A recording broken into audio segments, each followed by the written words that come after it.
Hey, what's up, everybody? This is your man Pristine here with my first unboxing video for 2017. I just posted a video maybe about an hour ago, and that was just kind of like my introductory video to 2017. I've been gone for a little while. I don't think that I did a video since like November or something like that. So it's been a little while. I'm back in the mix. And in the first video that I just recently posted, I talked a little bit about CES and the three phones that I can recall off the top of my head that were being launched in January. Now, this phone here that I'm getting ready to unbox, this phone was released early December. This is the Leeco Lee S3. And this phone is really intriguing to me, especially for the price point. I got this on sale last night at Best Buy for $199. The regular price for it is $249.99, which is still a really good price considering the specs that this phone possesses. So I'll go ahead and unbox this for you guys, and we'll get it set up and take a look around. And then again, as usual, I'll give it about a week and a half of just playing with the device, really putting it through its paces, and then I'll come back and do a full pristine review. And hopefully that'll help you guys make an informed decision as to whether or not this phone is right for you. So without further ado, let's go ahead and get into it. I just ripped off the plastic. Let's take a look around the box. You can see the presentation is really, really nice. So I'm very anxious to see what's all included within this box. Let's see, scrolling around to the back. What do we got? The Lee S3. So it's 32 gigs internal. And what's that say? I'm not just a phone, but an integrated internet ecosystem. Ah, interesting. Well, we'll see what that's about. Let's go ahead and let's see here.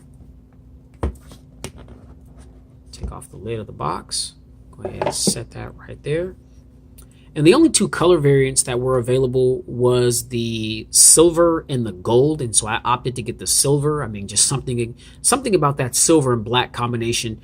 I like that. I mean, the gold one, it's pretty slick looking as well. So let's see if I can get this out. So here's the phone.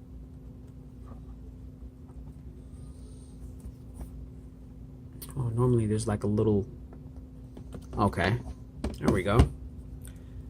So this is the phone right here. And as you can see, it looks really nice. It's almost bezel-less on the sides. And I know that like mid 2016, Leeco, they released the Leeco Le Pro 3. And that phone was an excellent phone. I didn't get my hands on it, but I looked at a lot of different reviews, people that reviewed it, and it was good. It was very good. So let's see. Let's just go ahead and just take a look around the device. We've got a 5.5 inch 1080p display with 403 pixel density. We've got Corning Gorilla Glass 3 on board. We've got a Qualcomm Snapdragon 652 CPU, 32 gigabytes of storage, 3 gigs of RAM. We've got a 3000 milliamp hour battery that is non-removable. It is supported by Quick Charge 3.0. Let's see. Okay, no physical buttons here on the bottom of the phone. Up top, we've got the dual tone LED flash, speaker grill, and we've got the 8 megapixel camera. Let's see, to the right of the phone, we've got the power button and the volume rocker. Antenna lines right there on the side. I like how they did that so they're not across the back of the phone. And moving to the back of the phone, we've got a fingerprint reader, 16 megapixel camera with dual tone LED flash. To the right of the phone, we've got nothing but the SIM ejection tray. And to the top of the phone, is that an IR blaster that I see? It is an IR blaster. Wow. Nice. That's impressive. I didn't think this phone had an IR blaster. And to the bottom of the phone, we've got a Type-C connector, and this looks like a dual audio setup, but I'm pretty sure that this is the speaker and this is just the dedicated microphones. So yeah, as you guys can see, beautiful design of the phone. It's got an all metal unibody, so it's got a very premium feel. It feels very, very good in my hands. I'm not sure if you guys can tell there, but it's got a little bit of a curve, just a little bit. So that kind of helps when you're holding it in your hands. Me, I've got a very small hand, so those curves on the back really help be able to grip the phone in its entirety. And it does, even though it's a 5.5 inch phone, it doesn't really feel like it. So I'll go ahead and get that plastic piece off. We'll go ahead and set that up there. And this phone is being recorded with my LG V20, and so I've got it in the wide angle view. Okay, look at that. That is gorgeous. That to me is just absolutely gorgeous. Like I said, got this on sale last night at Best Buy for $199, regular price $249.99. And I've actually, like a couple of weeks ago, I saw this. Before I choose to get a phone for review, I always do my homework and my research on it. I never just blindly buy. But when I first saw this, Best Buy had it on sale for $169. So you can get this phone for as low as $170. Okay, so let's go ahead and just set the phone up there. Actually, we'll just go ahead and power it on real quick.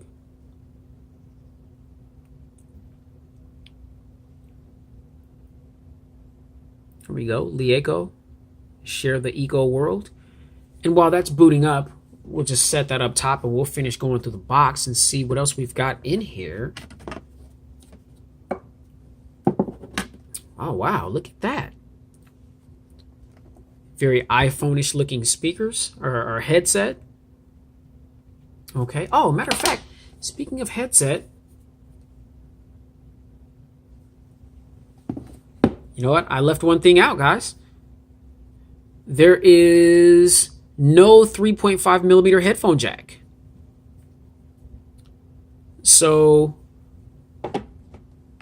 these headphones, you're going to plug straight into the Type-C connector. Now, I know that with the iPhone, when the iPhone 7 dropped and it was announced that it wasn't going to have a 3.5 headphone jack, that some people, they're very disturbed about that. I mean, me, I don't mind it personally because I use a lot of Bluetooth devices, but just bear in mind that if you decide to get this particular phone, you are not going to be able to charge your phone and listen to music at the same time if you're using a plug-in device, unless you've got a wireless Bluetooth device.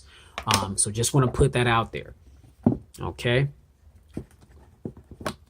Now we've got the power brick, which again, I stated that this supports Quick Charge 3.0. Okay, we'll file that to the side. And we've got the USB to Type-C adapter right there for the quick charge. And we also have a Type-C to 3.5 adapter right there. So just similar to the iPhone, if you do want to have a plug-in headphone device, you will have to plug in the Type-C adapter to the phone, and this is kind of going to hang, and this is where you can plug in your wired headphone connection.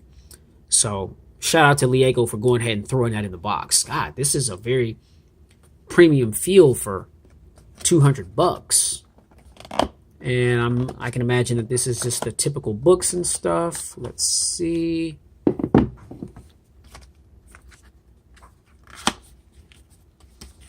Okay, so there's your SIM ejection tool. And, oh, there's a case. Wow. Okay, so we got typical paperwork, and this is a clear TPU case that comes in the box. Wow, I wasn't expecting that. All right, cool.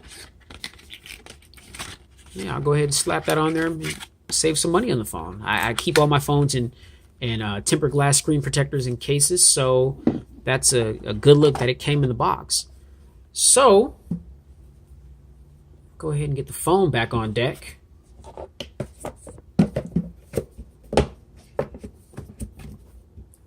Wow, I'm impressed with everything that is included within this package. I wasn't expecting that. Alrighty, so again, for the camera setup, for the rear, we've got 16 megapixels, 8 megapixel front facing camera. This does have 4K video recording, slow motion recording, and persona mode, dual LED rear flash.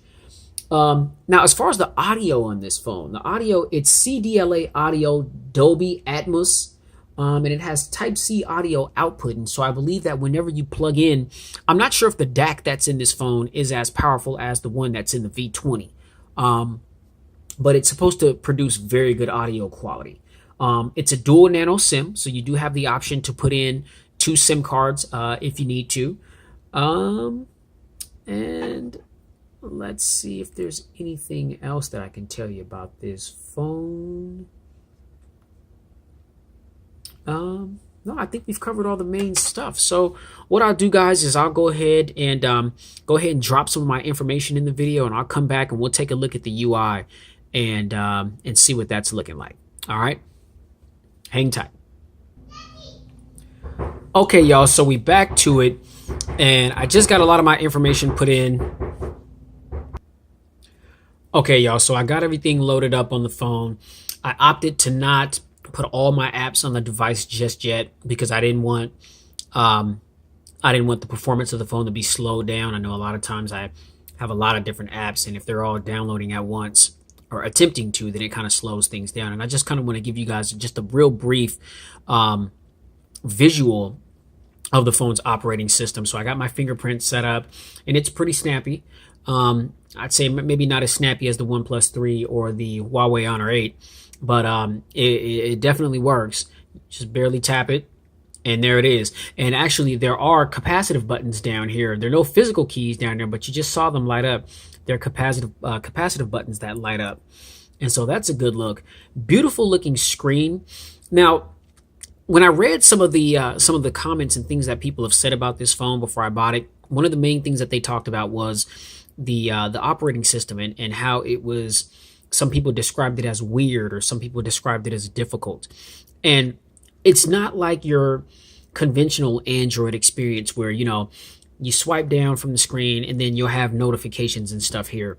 Let's see, nothing happens if you swipe up.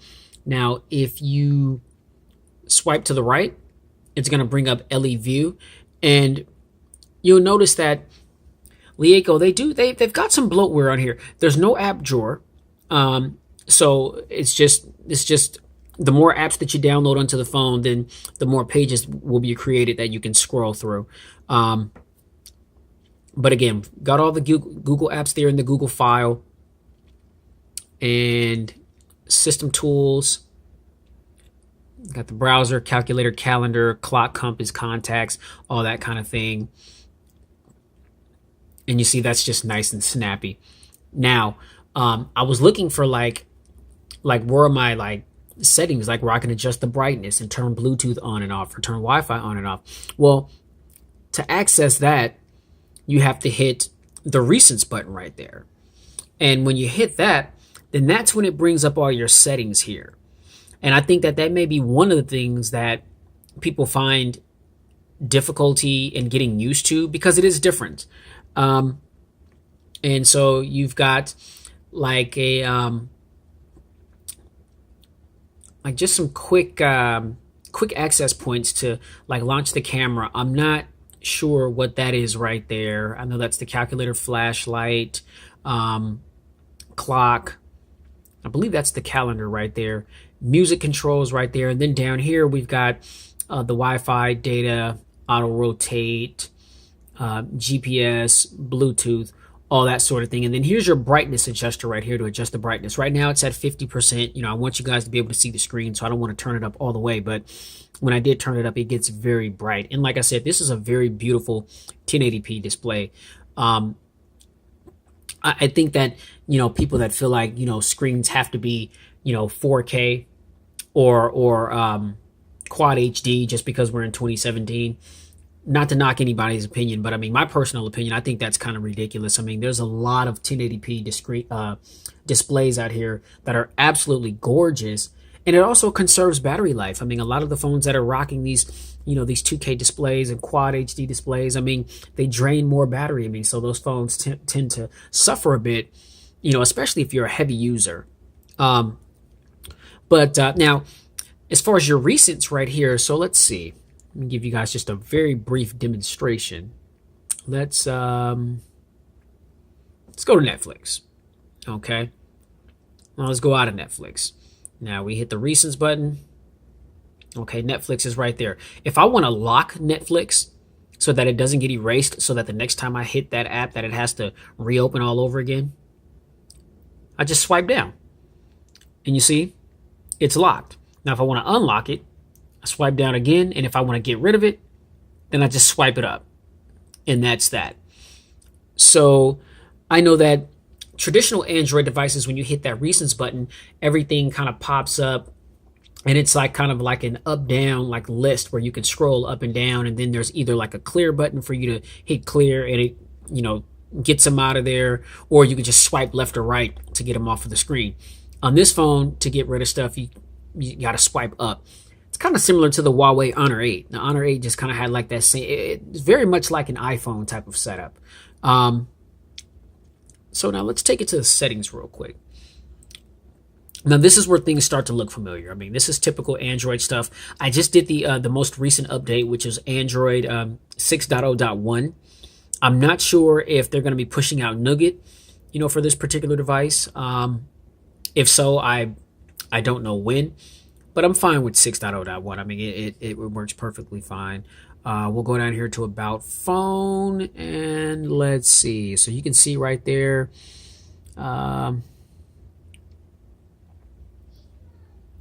What do we got? We got Android 6.0.1, Snapdragon 652, and at 1.8 gigahertz. The phone is pretty snappy. I mean, I've got no complaints thus far. You know, there's still some customizations that I want to do. I'm definitely got to put all my apps and stuff on there. Now, there is no NFC. I checked in here, VPN, wireless display, and NFC is not present. But that's not a big deal for me because I never really use NFC whatsoever. I don't transfer files through NFC, and I don't use, I mean, I'll use Android Pay every now and then, like if I forget my wallet, but that rarely happens. And then I've got my Gear S3 Frontier right here, where, you know, if I don't have my wallet handy, then I can just use Samsung Pay on this. So no, NFC is not really a big deal. I know to some people they live or die by it, and so they may slam the phone for not having that. But I think for what you're getting for this, considering that I just paid $199, I mean, this is an excellent value. And again, like I said, the full price for this phone is $249.99. So $250 full price. I just, you know, got it $50 off. You're getting a killer phone that comes with the case. I've got the case on it. I'm not sure if you can tell, but it's a perfect, I mean, it's just a perfect fit. All the cutouts are nice and natural and just, I mean, as you would expect them to be, but it just works. The camera does not protrude on the back. Nice little LE right there for Lieco.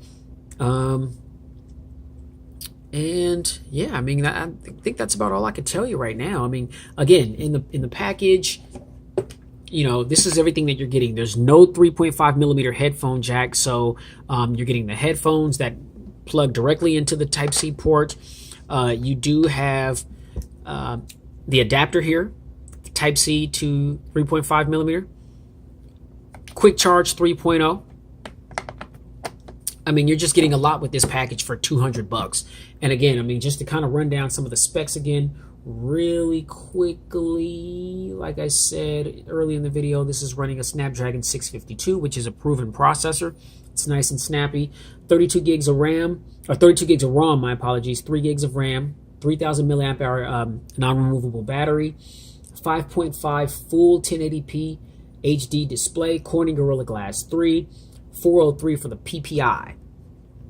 Front-facing camera, 8 megapixels, 16 megapixel shooter on the back, 4K recording. I mean, what more can you ask for, man? I mean, you know, fingerprint sensor. Matter of fact, let me test out the camera real quick. Let me take a quick shot real quick of something here. Let me see.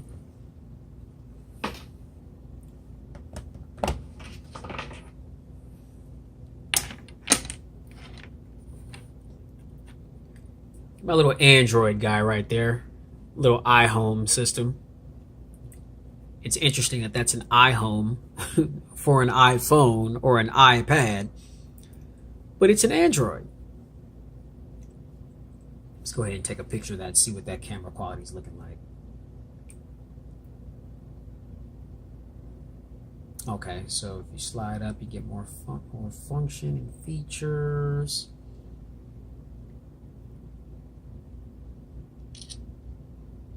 All right. Let's get that out of here. All right, let's see. I don't know, folks. You tell me. That looks like a pretty damn good 16 megapixel shooter to me. And let's see, we'll go back a little bit here. And let's see. So we've got photo mode there. Panorama. Video. And slow-mo. And then you swipe up to bring up the options. You got HDR, night, square, beauty, and scene. And then up here we've got the options.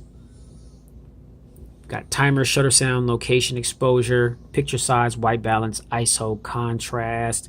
They don't have like a pro mode or anything like that. I'm not seeing any of that. Sharpness, saturation. There are watermarks. I mean, so if you want to put a watermark on there, you can definitely do that.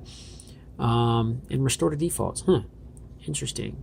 I have to play with it a little more just to see if there's any more camera shooting modes. This is the flash on and off right there. Oh, that's the turn it around. Okay.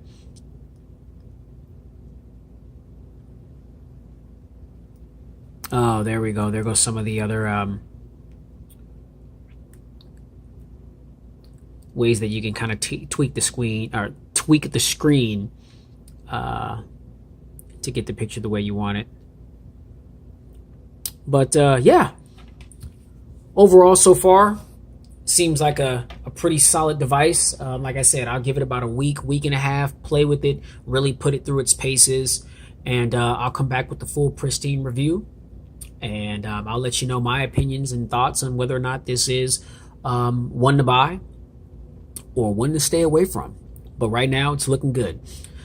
Ladies and gents, until the next video, this is your man, Mr. Pristine, signing off. Stay safe, stay blessed, and definitely, as always, stay pristine in 2017. Peace, y'all.